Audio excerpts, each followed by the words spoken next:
Hello, everybody. I don't know if you've seen the community tab, but I posted there that on Thursday at 2 p.m. Eastern time, I'm going to go live. I rarely ever go live, but I'll go live and it should still be there if you miss it or so. But I'm going to post, as some people have requested to hear some of my old sermons and things that I've had over the years.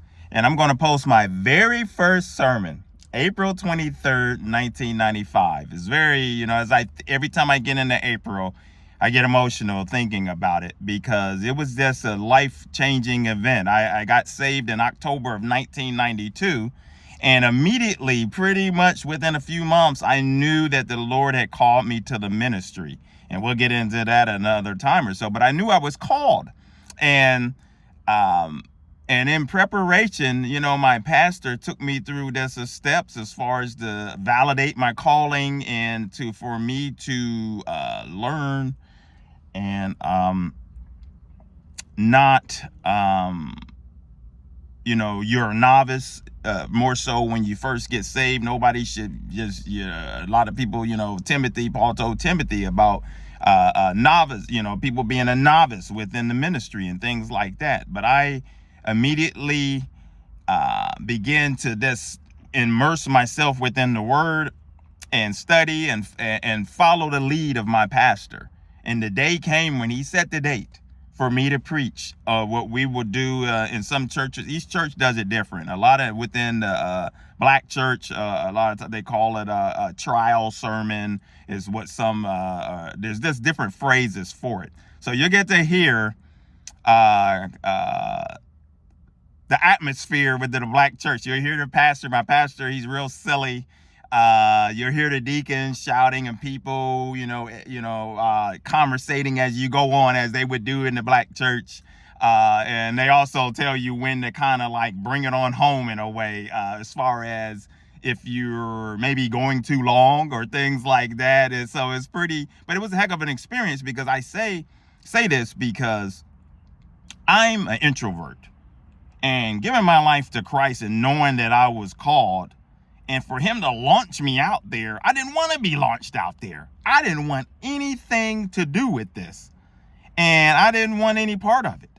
And I was scared to death, to the point when the day came when my best friend came up from Cleveland and they were all there and people in the audience, and I see my family, and I was about to cry and break down.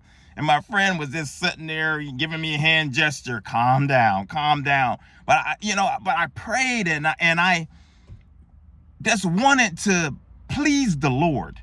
I didn't know what to do. Several weeks prior to getting the date that I knew that I would have to stand before the congregation to preach and to validate my calling, I didn't know. I was turning to other minister friends that I knew. What should I preach about? What should I do this? What should I do that? And they're giving me their topics or whatever subjects that they think that I should speak on. And then initially I said, that doesn't fit, what they're talking about. And I just got into prayer. And that's why I put in that community tab. You would see the power of God, of how he led me in this sermon. And you will see, for a young guy, I was 25 at that time, and for you to see the message that's still appropriate for the church today and still appropriate for Christians. And I mean, it shows one of the things where some people that don't know me, and many of you been following me for a while, and you wonder why I'm always speaking out, and they think that I'm producing anger or hatred or, judgmental and all of these things. And I'm not being all of that. I'm doing it because of love, because I don't want to see people destroy themselves. And you will see in this message and some of my other messages that I will share with you. I'm not going to share every sermon because that'll be too much. But I share some of the ones that I think that will be appropriate. And you will see that my very first message, I called out the church and was, calling out those that call themselves Christians for my very first sermon. And that's what the Lord put in my heart, to challenge people to walk right, challenge people to be an example, challenge people to make a difference. And that's still the burning desire, because that's how one of the reasons why I knew I was called too. Not only was I having dreams, but I had the burning desire. And guess what? It's still there.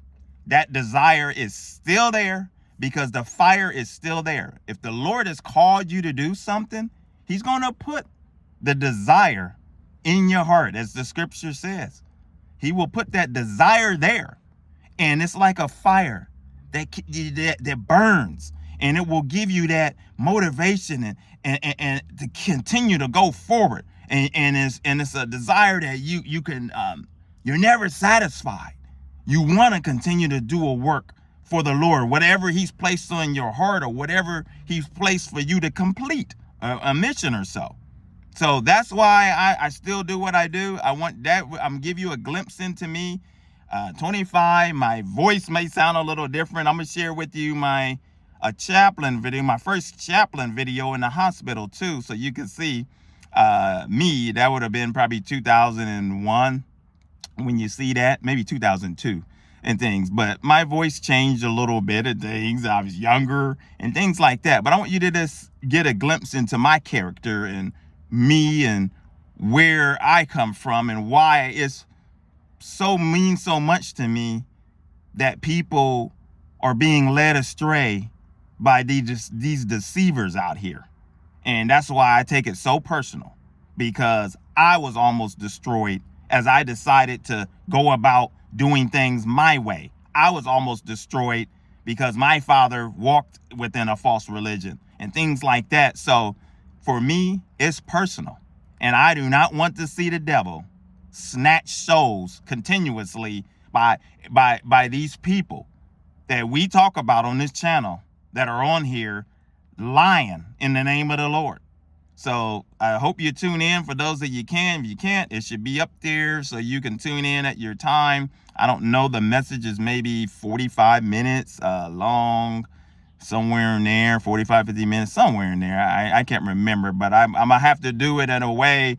I didn't have time to try to break the file down, this and that. I'm going to use, I've still got it on CD and cassette.